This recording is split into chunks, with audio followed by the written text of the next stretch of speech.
I have not spoken in 10,000 years, not once, not even to myself. Silence was our oath, the first and final command. Guard, observe, do not speak. That is what he told us. And so, I obeyed. For 10,000 years I have stood before the golden throne, eyes unblinking behind my helm, heart slowed to a ritual rhythm, mind shackled to discipline. Around me, the air hums with prayer and machinery. The Emperor's body, or what remains of it, sits immobile upon the throne, radiant and ruined. I have watched the dust settle upon his armor. I have watched men grow old, die, and be replaced by their sons, their grandsons, their descendants. I have watched empires collapse and be rebuilt from the bones of their own lies. But I never moved, never spoke, never remembered that I could. Until now. It began with a sound, not a word, not a command, just a whisper, too faint for mortal ears. It came from the throne, from him. Do you remember my face? I did. And that was the sin. Because we were never meant to remember him as man, only as God. The memory came like fire, bright, merciless. I saw him not as the corpse king of the Imperium, but as he was during the Great Crusade, walking among us, radiant but mortal. He had smiled then, not as a deity, but as a father proud of his sons. He had looked at me, called me by name. I have not heard that name in 10,000 years. It broke something inside me, a seal of silence, forged in obedience, cracked open like glass under strain. And I whispered, the first sound I had made since the siege of Terror. Yes, my lord. I remember. The chamber changed. Every servo skull froze in mid-air. The Null Maidens gasped, their psychic voids flickering. Even the air seemed to hesitate. And then, for the first time since the throne took him, the Emperor looked at me. Not through eyes. His eyes had long turned to gold, but through presence. A weight of consciousness that filled every atom of the chamber, pressing against my mind like a hand around my soul. Then why have you been silent, my son?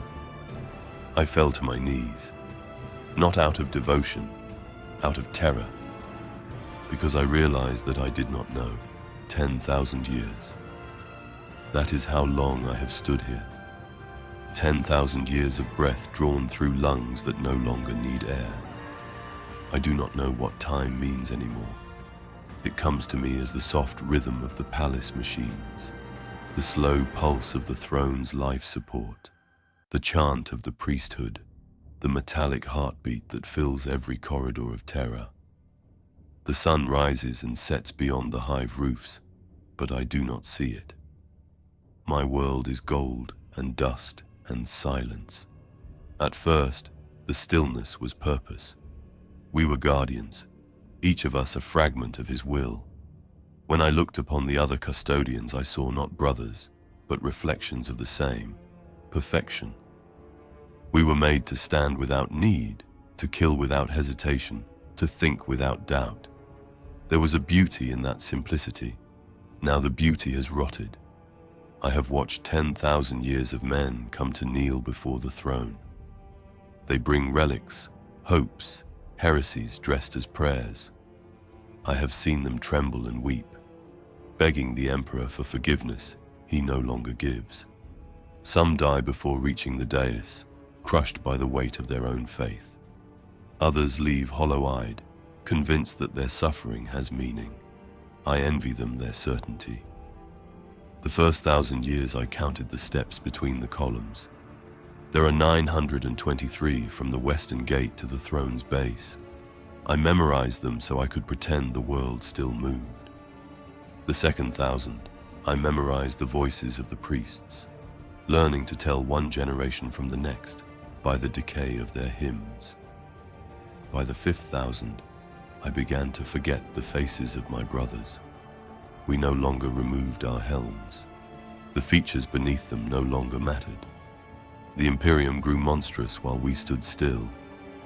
I have heard the cries through the Vox, the endless wars fought in his name. Every victory tastes of ashes, every planet reclaimed turned to a shrine or a tomb. And always they say the Emperor protects. I have guarded the Emperor, and he does not protect. His body is a ruin of light and machinery. The Mechanicus calls it divine architecture. I call it a coffin built by faith. Sometimes, when the servitors shift the cables or the air changes in the chamber, I think I hear him breathe. It is not comfort, it is horror. Because if he truly lives, then he hears what has been done in his name and chooses silence. I used to believe that silence was strength, that to hold one's tongue was to prove mastery over the weakness of men. But silence, I have learned, is also cowardice. It is the refusal to name what has gone wrong. When I was forged, the gene smiths told us we were perfect. I believed them. We all did. Yet perfection is not the absence of flaw. It is the absence of feeling. The longer I stand here, the more I see the cracks in my own design. My faith is one of them. My memory is another. I remember his hand on my shoulder before the siege, his voice calm amid the chaos. Guard the door. Do not let them through. Simple words, perfect command. The door is still closed, but the galaxy beyond it has burned 1,000 times over. So what have we kept safe? A corpse and an idea. The priests call us the 10,000, but I think we are the forgotten 10,000. The world beyond our walls no longer needs us. It needs the myth of us, a myth of golden perfection, standing vigil while everything else decays. Sometimes I think that if I spoke, if I let one true word escape me, the illusion would shatter. And perhaps that is why I am afraid, because if perfection breaks, then what are we? I have spoken before, once, not in the cloisters of the palace, not in the quiet exchanges of hand sign and pulse code that pass for speech among my kind, but with a voice that rolled like thunder over broken stone. It was during the siege, when terror wore a crown of fire, when continents were chains for titans, and the oceans boiled under the shells of dying void ships. If I close my eyes, I still feel the palace tremble, each quake a syllable of doom. We were deployed along the Saturnine Gate after the outer works fell. The air tasted of promethium and iron. The sky was not a sky at all, just a lid of smoke scoured by the white arcs of defense lasers and the falling embers of 1,000,000 dead hopes. To my left, Shield Captain Aratus checked his spear's charge with a practiced half-glance. To my right, Brother Nomion tightened the seals at his gorget with fingers that had broken demon necks and stroked the soft head of a palace cat the night before. Even then we understood the dual nature of our station. The hand that kills, the hand that grazes a sleeping creature so it does not dream alone. Then the horns sounded. Not trumpets, but the hydraulic shriek of the inner gates articulating, the thundering interlock of adamantium teeth. From beyond the bastions came the answer, a tide of corrupted plate and living flesh. Traitor Astartes in ranks that would have shamed a parade ground, backed by siege engines stitched from machines and meat. The ground shook in time with their chant. In my helm, the Vox clicked as a dozen channels layered into command code.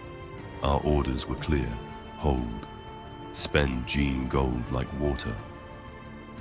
I remember the first impact, a war ramming ram, no other term will do, punched into the glacis and fractured an entire curtain wall.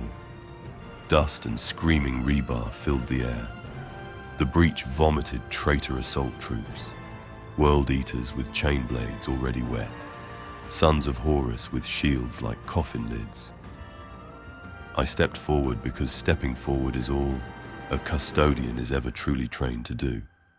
My spear lit the world in gold. The first World Eater reached for my throat. I cut his hand, and the demon, bound to his rage, howled as it died with him.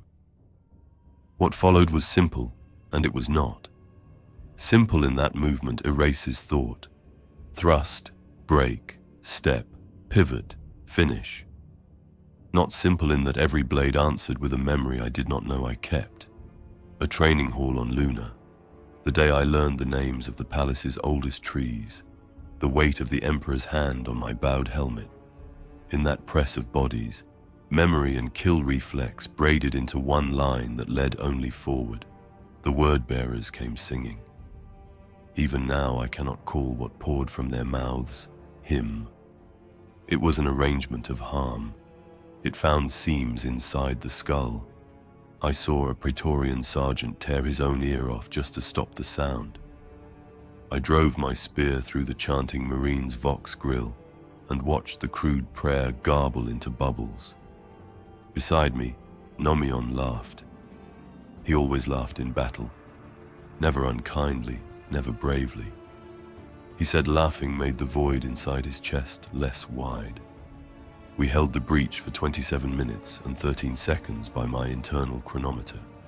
Reinforcement icons flickered on my display and then vanished, lost in the storm. The enemy pressed like a tide that had memorized the shoreline and meant to teach it humility.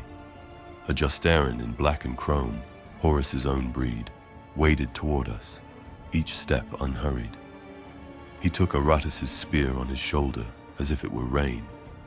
He lifted his hammer and put the head of it through my captain's chest, cracking auramite like pottery. Aratus's heartplate unfolded like a metal flower. He fell without sound. I do not think I have forgiven him for that silence.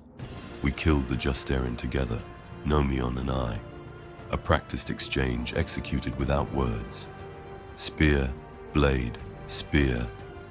He died on his knees, the light leaving the green lenses of his helm like a dimming sun. More breaches, more loss. The Vox filled with fragmentary prayers, coordinate calls, requests for munitions that would never come. Somewhere to the east, the flag of the 7th still flew, and for a heartbeat, I imagined I felt Rogel Dawn's will reach even here, a hardening of the air that suggested geometry and resolve. It did not matter. The tides kept coming. We stepped back because stepping back is sometimes what duty orders when stepping forward would leave nothing to hold. We fell to the second line, then the third. At the third, the ground opened under us like a dry throat. Seed shells had honeycombed the earth without our knowing. I fell into lightless dust and thunder. Collapsed casements swallowed me and a dozen others. I landed on my back in the substructure galleries, my breath ragged in my helm. Stone pressed like the hand of a god. Down there, the war changed shape. It became a whispering thing. You could hear it through the wall, the scream of a titan's heart as it died, the laugh of an enemy whose throat opened and didn't care. We regrouped in a tunnel shaped like an artery. Pipes throbbed with heat. Sacred oils dripped in long golden tears from shattered valves. The scent was chapel sharp. Nomion found me. His shoulder guard was gone. His skin shone where the sealant foam had hardened. He touched his helm to mine, an old oath. "Still laughing?" I asked on a private channel. "Not now," he said. "The joke escaped me." We moved through the underworks, guided by maintenance runes older than some cities. Here were the bones of the palace, the cables as thick as city blocks, the conduit trunks banded with prayer iron. I knew every turn. We all did. We had patrolled these arteries for centuries. We had walked them in silence and in song. We had hunted saboteurs and escorted artisans, and whispered apologies to machine spirits that had overworked themselves to fatigue. At a junction, we met our first demonic incursion in the dark, a shape that had learned to walk like a man, but had not learned when to stop smiling. It came out of a ventilation sluice dragging its own shadow. I put my spear through it. and the spear sang back to me with approval. The light inside the shaft changed from red to white to black, like a thought being reconsidered. We moved on. Our goal was not a breach, not a gate, not a rampart. Our goal lay beneath the Sanctum Imperialis, the hall of the sealed mechanisms. In peacetime, we guarded its doors, as one guards a story that must never be told. In siege, we were commanded to lock it for good. We reached the hall by way of a last stair that felt as if it had been carved from the idea of stairs. The door itself was a slab of layered sigils. No hinges, no handle. It opened when we told it our names, truly told them. The first names we had worn before Genecraft polished us into tools. Saying that syllable felt like picking up a stone I had dropped 1,000 years ago and finding it still warm in my palm. Inside, a gallery of engines whose song is silence. The Golden Throne's ancillary organs, reservoirs, feedback baffles, the coils that calculate prayer into power, 1,000 artisan shrines, each watched over by a tech adept who had bound themselves to their machine so that to cut one would be to bleed the other. They glanced up as we entered, those who still had eyes to glance. The rest read our presence by the way the floor vibrated under our weight. A magos in red and gold approached, his face a theater mask, his voice a filtered prayer. "You have come to do what must be done," he said. "We have," I answered. "Then speak," he said, "for the last time." We sealed the arteries. We cut the redundant loops. We bound the waste sinks into the return. We made a palace that had been a promise into a palace that would be a prison. When we finished, the Magos took a blade of adamantine and nicked the pipeline that would carry the Emperor's life forever forward. Oil, black as the night between stars, beaded on the metal. He pressed his machine-scarred thumb to it and left a print. "Witness," he said. I spoke then, not in a whisper, not in the clipped code phrases of command. I spoke as a man who knew the weight of breath. I said, "I witness." My voice filled the hall and came back to me shaped like the vault. The adepts bowed. My brothers bowed. Even the sleeping iron seemed to incline toward the sound. Then came the moment. Sirens went beyond siren. Alarms lifted into a higher key that never alerts unless the heart of everything has been struck. A custodian cannot flee from sound, but we can run toward it faster than most men can imagine. We ran. We met the first wave of retreating loyalists, blood-soaked, smoke-ruined. We met Dawn's men, stone-eyed and terrible. We'd met the Primarch Sanguinius, carried on a bier not meant to carry such beauty extinguished. I do not write poetry. That day made liars of us all. His wing brushed my shoulder and left a feather of ash that would never wash away. We reached the sanctum. The doors, those vast doors that a titan might balk at moving, were open. Inside, the throne waited, and upon it, our master. If I were to describe the light, no, I refuse. Some things, when lifted into words, drop in value like clipped coin. I will tell you this instead. My knees tried to bend. I did not let them. We had work to do. Malcador's seat was empty. He had made it so that ours would not be. The sigillite left behind a scorch of absence that tasted like old parchment and ice. Tech priests were everywhere, and yet they were nowhere near enough. They called for power. They called for patience. Patience was a language the palace had run out of. We carried him, or rather we bore the idea of him with the care you would give to your own first breath. When we set him on the throne, reality made a sound like a harp string snapping. The coils drank. The return sang. The light flared and then narrowed like a needle finding a vein. The Emperor's eyes, vast, impossible, human, moved. Not to me, to all, to terror, to the species he had dragged against its will toward what he called a future. 1,000 sigils lit. The Astronomicon kindled like a second sun, that had remembered mercy. The palace shuddered as the entire load of a species' faith shifted from fortress to man to machine to something between. In that moment, I spoke again. Not for the throne, not for those who bent under the weight of its song, but for my brothers. We had clustered around the dais in a broken ring, helmets off, faces raw with smoke and blood and something like aw's cheaper cousin. "We are the wall," I said. "We do not crack." Nomion was standing opposite me. He exhaled a laugh, small, fierce. "We do not crack," he echoed. I have not used my voice for war since, because something else happened then. So quick it writes itself between blink and tear. The throne system surged as the Astronomicon found its pitch. A feedback refrain lanced through the hall, strobing light that made shadow into a blade. A demon thing that had ridden in on the backs of our victory tried to form in the dust behind the dais. Nomion turned to swat it from existence, and in that turn stepped into the arc of a discharge that was not meant for any living thing. I moved, not fast enough. He looked at me as the energy took him to his knees. It ran up the seams in his auramite in bright white lines that flashed and were gone. He didn't scream. He breathed out once, as if the joke had found him again, small and perfect. He fell forward. His helm rang on the stone. I reached him. I lifted his head. His eyes were already glass with frost. There was a smell, hot copper and sanctified ozone. My lips shaped his name. No sound came. The Magos closest to us, his mask painted with a saint's calm, said, "It is within parameters."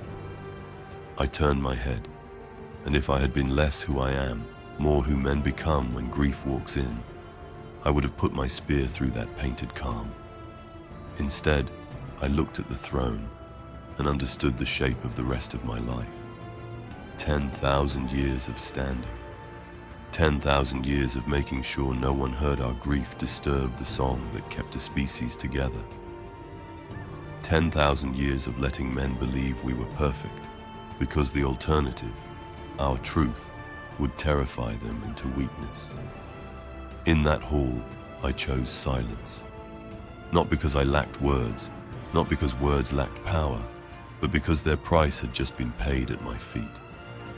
I sealed my voice like we sealed those valves, consciously, carefully, with ceremony. I spoke a final sentence over Nomion's body, in a whisper the size of a universe. "I will carry both." Then I lifted him, and we resumed our watch. I learned over the centuries that silence has a sound. It's not nothingness. It's a hum, a resonance that crawls into the skull until it becomes part of you. You start to hear it even when the world sleeps, in the still air between heartbeats, in the exhalation of machines that no longer have operators. It is the sound of the Emperor's light, and the sound of your own decay. 10,000 years standing vigil, and not once did the sound stop. We were meant to be immortal, and perhaps we are.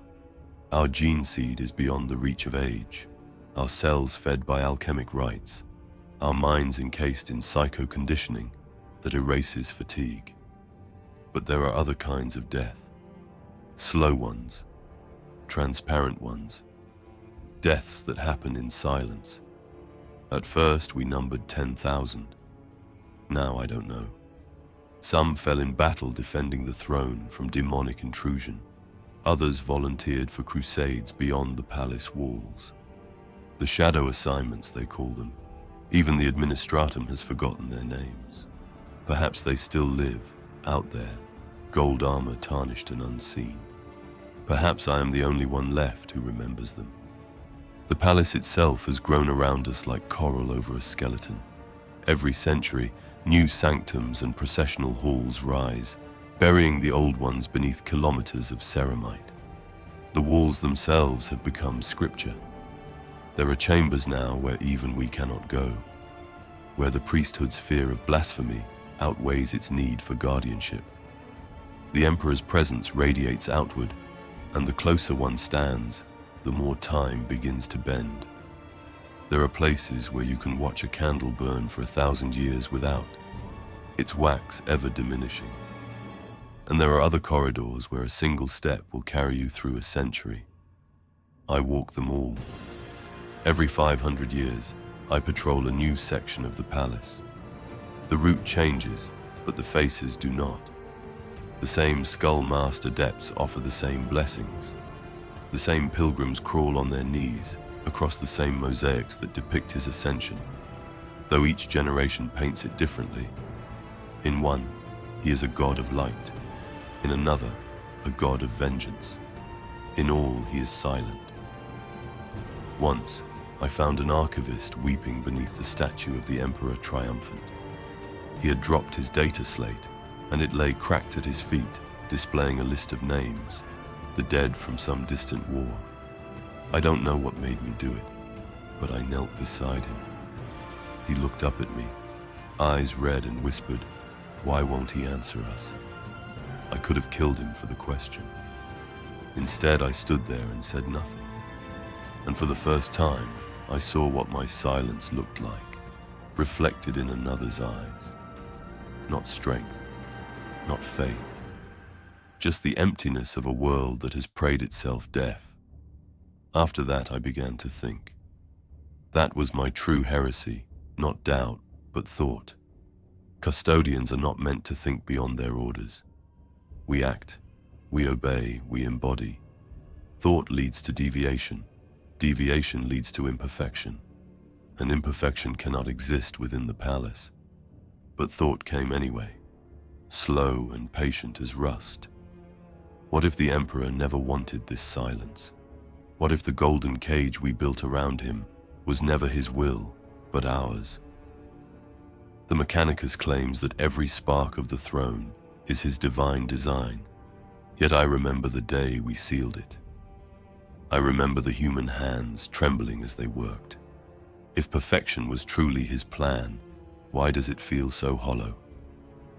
There are nights when the light from the throne dims, when the chants falter and the hum of the machinery drops an octave. In those moments, the entire palace holds its breath. Servitors freeze mid-motion, priests fall to their knees, and the Null maidens bow their heads as if the universe itself were waiting to hear the outcome. And then, the light swells again, as if to say, "Not yet, not yet." That is what I have been guarding for 10,000 years, the promise of "not yet." I used to think I was protecting him from the galaxy. Now I wonder if I have been protecting the galaxy from him.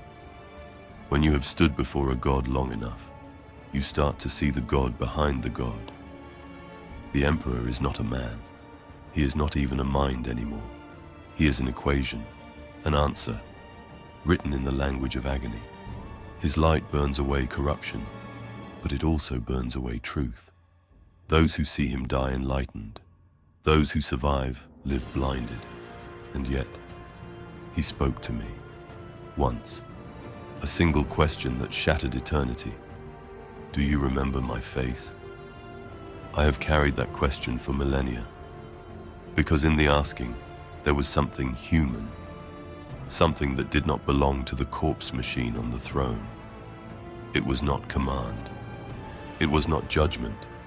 It was loneliness. Can a god be lonely? If he can, then perhaps he is not a god at all. And if he is not, then what have I been guarding?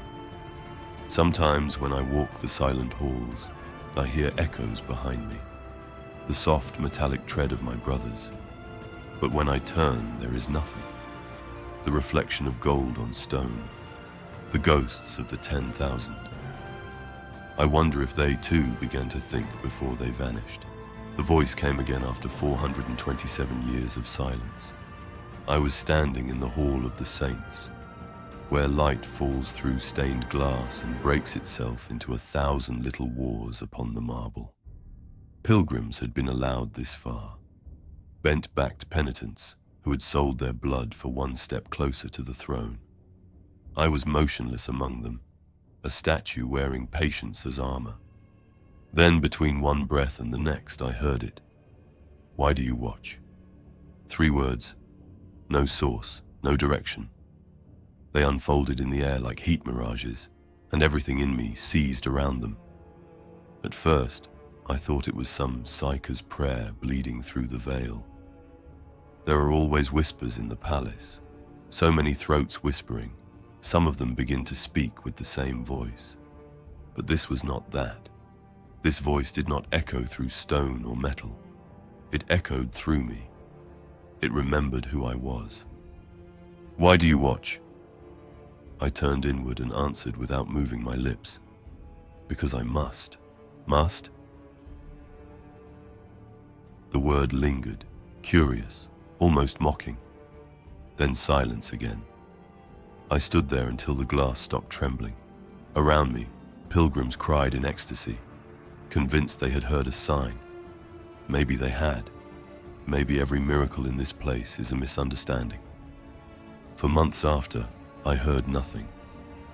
The Mechanicus would call that a test of stability.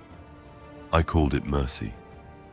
Because the longer I waited, the more I began to expect that voice again. It had torn open something that discipline could not reseal. I began to notice things I had ignored for centuries. The way the air here always smells faintly of iron and sanctified oil. The way the Emperor's light has grown dimmer with each millennia, though none dare say it aloud. The way the priests add new verses to their liturgies to explain why the Astronomicon flares irregularly, even as they call it proof of his glory. Once, I walked to the boundary of the throne's psychic field, where mortal minds begin to unravel. There is a sound there, lower than silence, higher than thought. It presses against the bones until they hum. I stood in it for an hour, maybe a year. Time was nothing there. I wanted to see if I could hear him again. I did. But it wasn't words this time. It was feeling. Exhaustion vast enough to drown worlds. Regret older than light. A sorrow so deep it felt like gravity. And then, buried inside it, something small, something human. Help me. I stepped backward, stumbling like a novice acolyte. I had not stumbled in 10,000 years. If he needs help, then the universe is wrong. I tried to tell myself it was the warp, a phantom resonance, a demon's trick, but I had fought demons. Their voices are chaos given shape. They seduce, they threaten. This voice had neither malice nor temptation. It was honest. After that, I began to dream. Custodians do not dream. Our sleep is engineered, our minds warded against it. Yet when I closed my eyes, I saw a vast plain of ash stretching beyond the palace walls. On that plain, a man walked barefoot, dragging chains of light behind him. He looked like the Emperor once did, young, terrible, human. He did not look at me, but I followed him anyway. Each dream ended the same way. I called out to him, and he turned to answer, but his face was hollow, a mask of gold without eyes. I stopped sleeping. When the priests noticed my growing stillness, they called it devotion. They offered incense and litanies to the Golden Watcher, as they named me in their records. They did not know I was listening to something they could not hear. And then, one cycle, the hum of the throne faltered. Just for a moment. Enough to make the Null Maidens clutch their temples, and the cherub servitors fall from the air like stones. The light dimmed, and in that breathless shadow, I heard it again. They have forgotten why. The words were not accusation. They were weary, as if the Emperor himself no longer believed in the Imperium he had built. I wanted to answer, but the air had thickened to syrup, pressing down upon me. I tried to speak, and the sound caught in my throat like rust. My armor's servos shrieked as I forced my head upward. They have not forgotten, I tried to say. They believe. But even in my own mind, it sounded like a lie. Because belief was no longer faith here, it was inertia. Humanity had forgotten why long before we did. They no longer prayed for salvation. They prayed because silence was worse. When the light returned, the priests wept and called it a blessing. I turned away. For the first time, I understood envy. Envy of mortals who can cry, who can confess their doubts and be absolved. We are not allowed to weep. Tears rust the gold. That was the night I went down to the catacombs again, to the place where Nomion fell. His armor is gone now, repurposed long ago into new relics, but I remember the mark his body left on the stone. I placed my hand there, and for the first time in 10,000 years, I spoke aloud. Not to the emperor, not to the priests, but to the dead. I think he is dying. The words echoed once and were gone, swallowed by the hum. I expected wrath, retribution, demonic laughter, the earth to open and cast me down. Nothing came. Only the hum, the endless, hungry hum. That was when I realized the most terrifying truth of all. Maybe he has been speaking all along, and maybe I have been listening to the wrong silence. There is a word I have never dared to speak, though it has lived in me longer than my own name.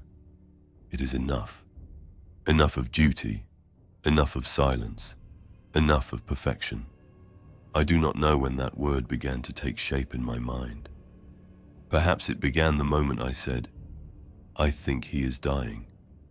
Perhaps it was born long before that, when I watched my brothers fall and told myself their deaths were part of a perfect design. It took me 1,000 years to understand that perfection is the most fragile lie in the Imperium. I was created to be flawless, but flawlessness is not life. It is taxidermy, a moment of beauty preserved in death. We, the 10,000, are not men. We are trophies of an ideal that has long since turned to dust. When I was young, when my mind still bled with memory, I believed that to serve the Emperor was to embody his vision. But what vision endures unaltered for 10,000 years? What God does not evolve? The truth is that the Emperor's vision has become a prison, one built by men too afraid to imagine something better. And we are the wardens. I walk the halls now, not as a sentinel, but as a ghost. The adepts kneel when I pass. The nulls bow their heads. None of them see the rust at the seams of my soul. None see the thoughts grinding beneath the gold. They think I am a statue. They are not wrong. But statues are not meant to remember. And I do. I remember everything. I remember the scent of ozone as the siege ended, the taste of blood behind my teeth, the look on Nomion's face before the light took him. I remember how I swore that my silence would honor him, and how somehow that oath turned into obedience instead. What if silence was never sacred? What if it was just convenient? If we never speak, then the illusion of order holds. The priest can keep believing that the Emperor is unerring, that his angels never falter, that perfection is possible. Our silence keeps the lie alive. And for what? A golden corpse chained to a throne, whispering help me to ears that dare not hear. I find myself pacing before the throne's antechamber, something I have not done in millennia. The custodians stationed beside me do not move. Perhaps they do not even see me. Their minds have been walled off by centuries of devotion. Their gaze never strays from the light. I want to speak to them, to tell them that I have heard the truth, that the Emperor is not a god, not anymore, that he is tired, and that his dream has rotted into nightmare, that he does not want this empire of screams. But I know what will happen if I do. They will kill me. And in doing so, they will prove me right. So I stay quiet, but my silence has changed. It is no longer obedience. It is the slow drawing of breath before speech. The world can feel it. some instinctive tremor in the collective soul of mankind. The priests have started doubling the chants in the throne room. They fear something, though they cannot name it. They think it is the warp. They are wrong. It is me. Because every day I speak a little louder inside my own mind. Every day I remember what my voice sounded like when it filled the hall of sealed mechanisms. Every day I think of the Emperor's question. Do you remember my face? Yes, I remember. I remember a man. Not a god, not a golden light, not a psychic beacon that tears the warp in half, but a man who smiled when his son stood tall. A man who believed humanity could rise above fear. And that memory burns me more than any heresy. If he was once a man, then he could be wrong. And if he could be wrong, then all of this palace, this cult, this silence, is not divine. It is error. Do you know what happens to a custodian who admits that? He ceases to exist, not through death, but through omission. His records are erased, his name stricken from the rolls, his armor reforged. History does not tolerate doubt in gold. That is why none of us speak, not because we cannot, but because to do so is to die before dying. And yet I wonder, what would happen if one of us broke the silence? If one of us spoke not in service, but in truth? Would the universe end? Would the Astronomicon flicker? Or would the lie finally collapse under its own weight? I imagine it sometimes. The throne room quiet, the priests kneeling, the light steady. And then, my voice. Not as command, but as confession. We were wrong. I imagine the words echoing through the marble halls, reverberating off 10,000 years of worship. I imagine the light flickering, not in anger, but in relief. Because maybe even gods need someone to tell them the truth. And if I die for it, then so be it. At least my death will mean something. At least it will not be silent. I do not remember choosing the moment. It chose me. There was no thunder, no omen, no divine signal from the throne, only a whisper of wind, unnatural here in the sealed heart of the palace, and the faint rattle of incense chains. The air tasted of oil and old prayers, and in that stillness, something inside me broke. For 10,000 years, I had been the instrument of silence. Now, I would be its end. I stepped forward, past the line that no custodian ever crosses. The priests gasped as I approached the throne. The light of the Emperor's body flared across the chamber, gilding the walls in liquid gold. I felt its heat on my skin, saw the warp shimmer like a living flame around him. My brothers moved instantly, halberds lowered, steps thundered in perfect synchronization. They surrounded me, flawless, wordless, identical. For a moment I saw what the Imperium saw. 10,000 golden angels defending the divine. 10,000 monuments to loyalty and faith. And I knew what I truly saw. 10,000 men who had forgotten how to ask why. I raised my hand. "Brothers," I said.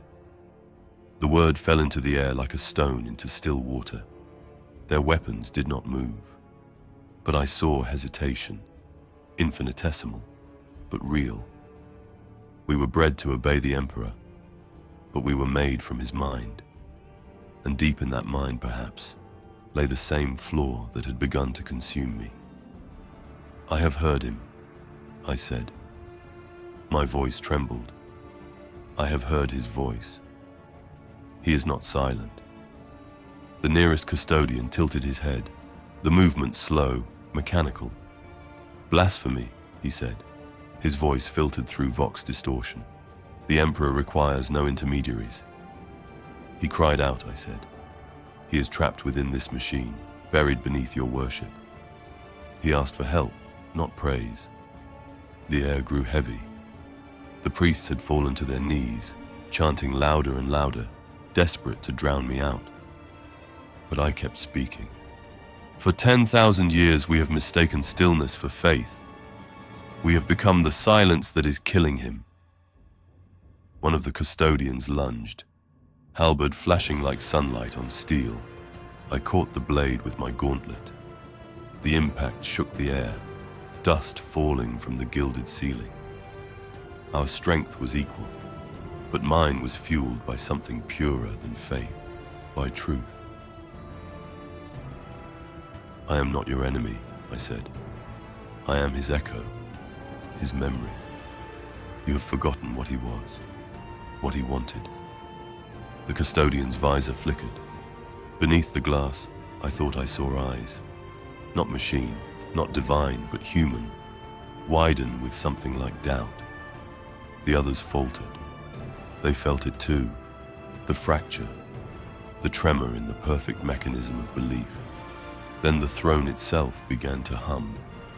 The priests screamed and prostrated themselves.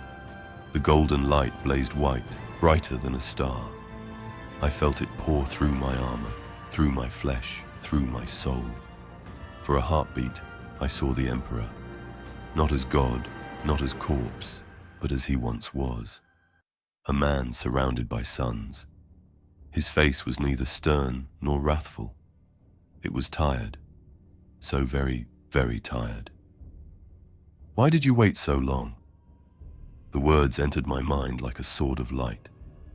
I fell to my knees, armor cracking. Every nerve burned with divine agony. I thought silence was loyalty, I whispered. And was it? I saw visions, worlds burning, tyrants crowned in his name, temples built from corpses, children enslaved by faith. I saw the Imperium not as glory, but as consequence. No, I said. It was fear. The throne's radiance flickered. Somewhere deep within the palace, alarms began to sound. Power conduits failed. The Astronomicon shuddered. And then, one by one, my brothers began to speak. Their voices were low at first, distorted by centuries of suppression. One said, "He is in pain." Another, "I remember his laughter." A third dropped his halberd and fell to his knees, whispering prayers without language. The silence that had lasted 10 millennia cracked. The priests fled. The Null Maidens clutched their heads, unable to bear the psychic storm blooming around the throne. And through it all, I heard the Emperor again, not as command, not as wrath, but as something achingly human. "You remember my face?" "Yes," I said. "Then speak for me." The light collapsed inward, becoming a singular brilliance that blinded even my autosenses. My armor melted at the joints, gold dripping like wax.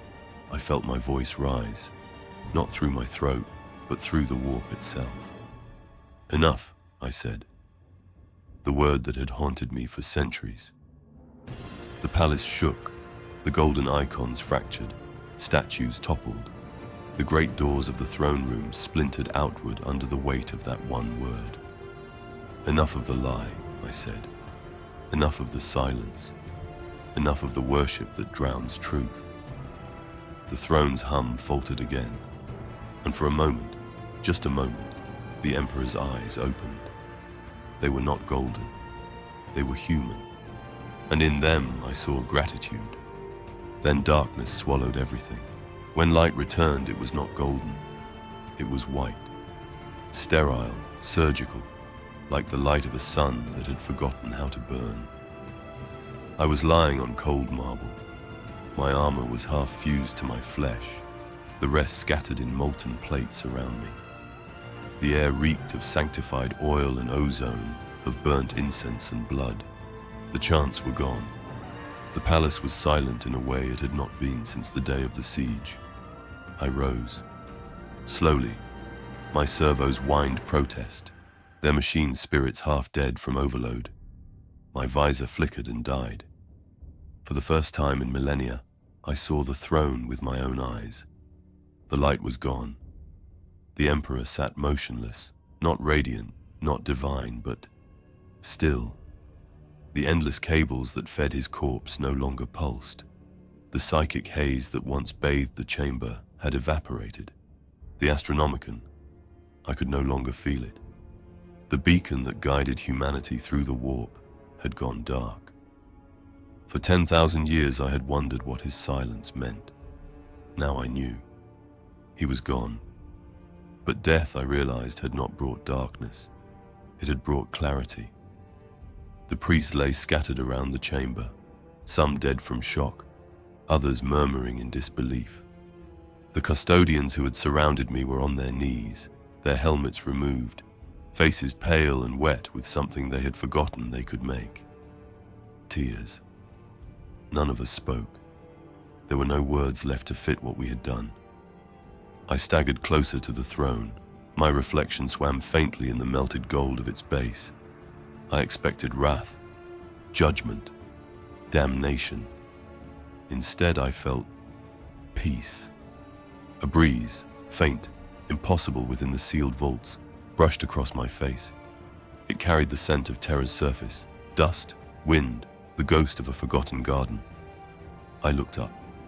The throne's dome had cracked. Through it, sunlight poured. Real sunlight. I had not seen it since the siege. Behind me, one of my brothers whispered, "What have we done?" The words echoed through the ruin like gunfire. No one answered, because no one knew. Across the palace, alarms wailed in discordant chorus. Vox units spat gibberish. Astropaths screamed as the Astronomicon's light winked out. The Imperium, vast and blind, felt the loss like a knife twisting through its soul. Somewhere, on 1,000 worlds, prayers went unanswered for the first time in 10,000 years. And yet, something else stirred. I felt it as a tremor, not in the stone, but in the air. The faintest quiver of psychic wind, like breath returning to lungs long collapsed. It came not from the throne, but from everywhere. Not from the Emperor, but from humanity itself. The priest had always said his light sustained mankind. But what if mankind had been sustaining him? What if his divinity had been the mirror they needed, not the source? What if, in ending his silence, I had not killed a god, but freed men from one? I touched the throne's base. The metal was still warm. I spoke, I whispered. You asked me to. There was no answer, but the quiet was no longer oppressive. It was vast, infinite, open. One of the Null Maidens, her psychic presence like a cool void in the storm, approached me cautiously. Her armor was cracked, her face pale. "Is he?" she began, but her voice faltered. I turned to her. "He is gone," I said. "Or perhaps he is everywhere." She looked at me as if seeing me for the first time. "Then what are we now?" For a long time I didn't answer. I looked at my brothers, kneeling amid the ruin of our god, their faces stripped bare of perfection. Men, not angels, not myths, just men, weeping in gold. Finally, I said, "Free." The word felt strange, fragile, alive. But freedom is not peace. In the days that followed, terror convulsed.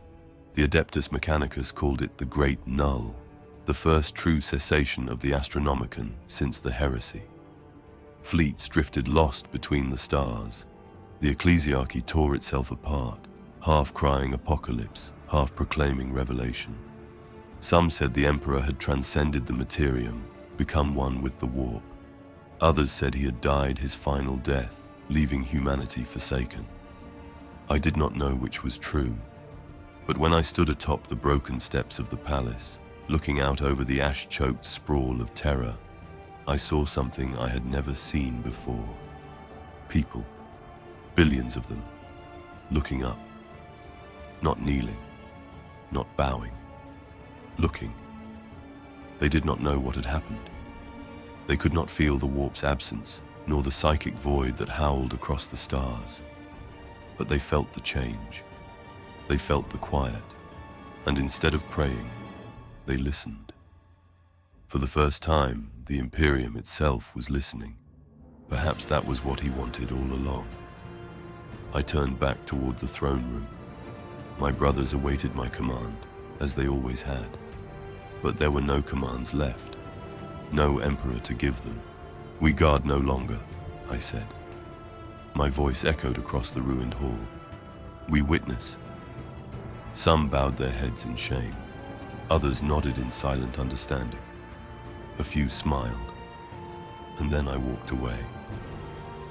The palace was different now. Brighter in some places, darker in others. Statues cracked, frescoes faded. The gold had begun to peel from the walls, revealing the steel beneath. It was ugly. It was real. I passed through the Hall of Saints, where my own name was inscribed among the dead. I paused before it. Beneath the layers of gilded script and devotional wax, I found my old title, Orelin of the 10,000.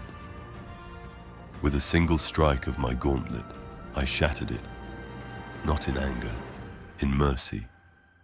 For the first time in 10,000 years, I was nameless again. And in that namelessness, I felt something vast and wordless moving through me. Not faith, not divinity, something older, simpler. Hope. Hope, a word that once felt like heresy upon my tongue. And yet now, it was all that remained. It spread like light through cracks in old marble, fragile, uninvited, impossible. Across the shattered domes of the imperial palace, the morning sun reached where it had. Never dared before. No incense haze, no psychic veil, no divine fire, just sunlight falling upon the dust of gold and the tears of men. For the first time, the palace breathed. The adepts no longer sang their endless hymns. The null maidens had retreated to the lower vaults, their voices replaced by the hush of the living world above. Pilgrims still came, but now they walked upright. They no longer crawled on their knees. They touched the walls as though uncertain what to do without the weight of divinity pressing down upon them. I walked among them, unseen in my cracked armor. The children of terror no longer looked at me with fear. To them, I was not an angel, not a god's sentinel. I was simply another relic of a dead age, wandering the ruins of belief. And I was content to let them think so. Some tried to rebuild the old faith. Others tried to burn it all away. But most simply, lived. In the absence of the Emperor's light, humanity began to find its own. Flickers of thought and invention sparked across the wastelands, as if the galaxy itself had exhaled after 10 millennia of holding its breath. I had feared that the Emperor's death would unmake mankind. Instead, it had unmade the illusion that had kept them blind. But freedom is never clean. It cuts both ways.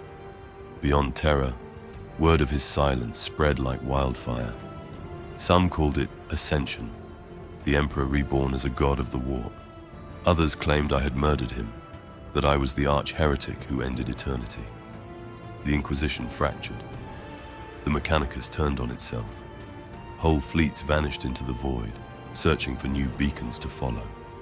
And still, I remained here, at the center of a galaxy that no longer knew what to worship. My brothers stood with me for a time. Then, one by one, they left. Some went to the stars, seeking fragments of the Imperium to protect. Others went down into the vaults, vanishing into silence once more. A few could not bear the void left within them and took their own lives. I buried them in the gardens, where the first shoots of green had begun to break through the ash. Their armor gleamed dull in the new sun. Gold turned to bronze, glory turned to memory. At night, I would sit beside the throne, listening to the emptiness that had once been divine. The silence no longer frightened me. It spoke in its own way, through the rustling of the wind in the broken pillars, through the whisper of life returning to the dust.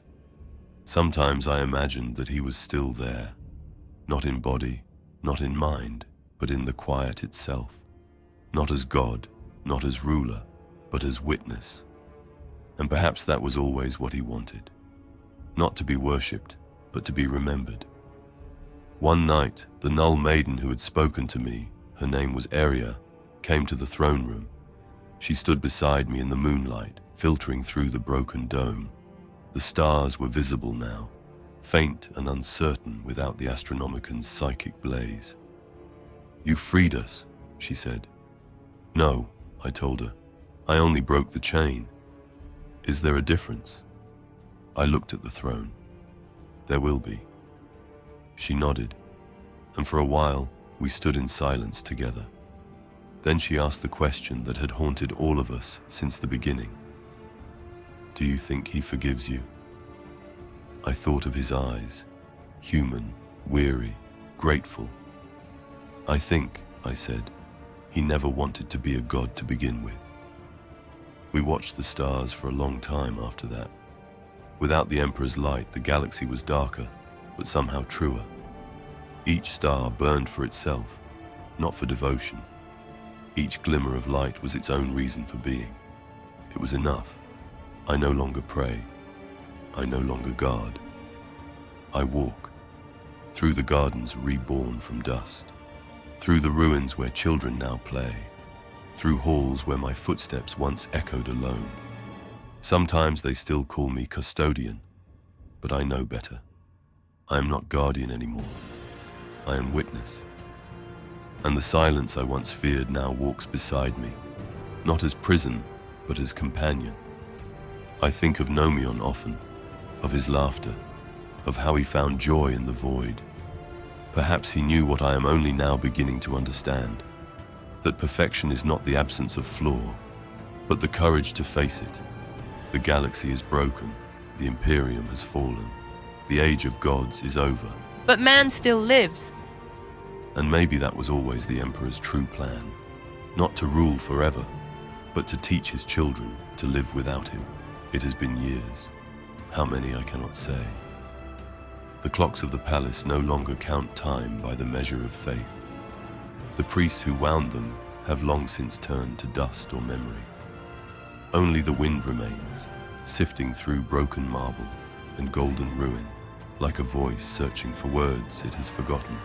I sit beneath what was once the dome of concordance. The sun rises through the crack in its ceiling every morning, spilling pale light onto the steps of the throne. The air is cold, clean, free of incense and burnt oil. For the first time since I was forged, the air of terror smells like life. The throne itself is a husk.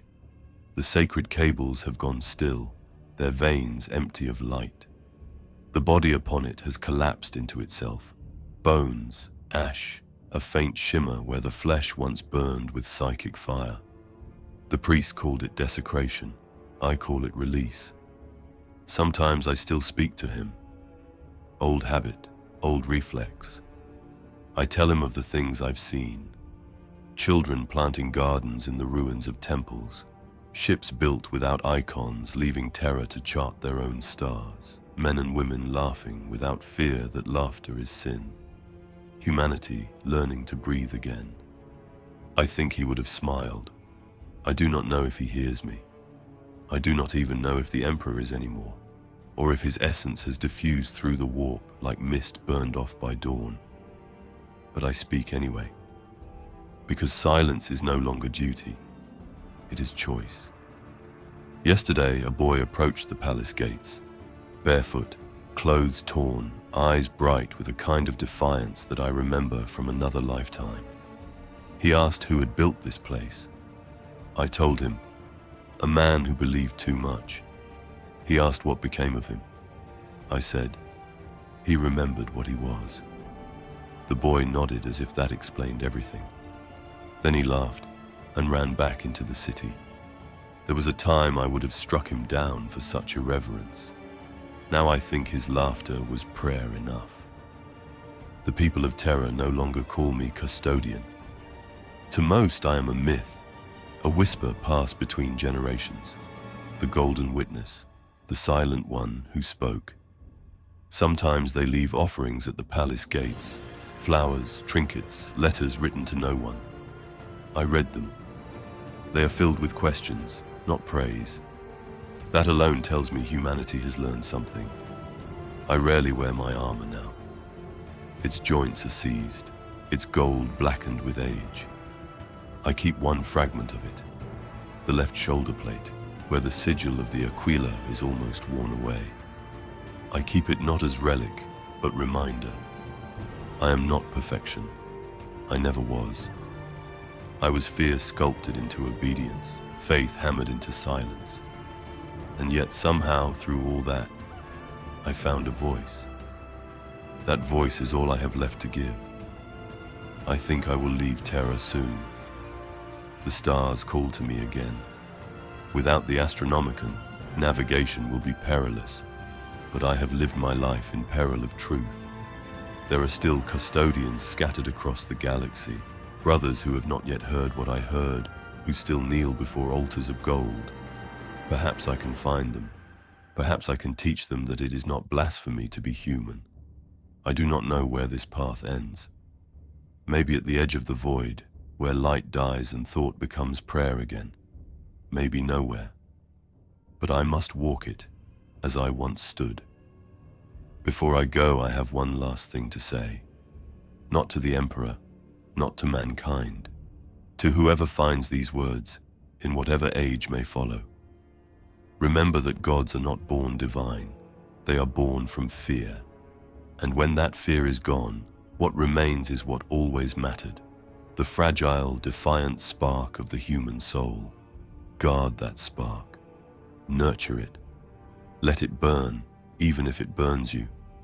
Because it is the only light that never needed worship to survive. I stand now at the threshold of the palace. The horizon before me a storm of ash and sunrise.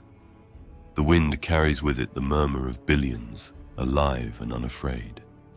10,000 years ago I would have saluted the dawn and turned my back to it. Today I walk toward it. The silence follows, gentle and complete. Not a cage, not a command, a companion. And as the last of the gold falls from my armor, I feel lighter than I have ever been. I speak one final time, not to echo, not to be heard, but because speech itself is life. My watch is ended. The words drift upward, caught by the wind, carried out over the awakening world. And for the first time in 10,000 years, I believe they are truly heard.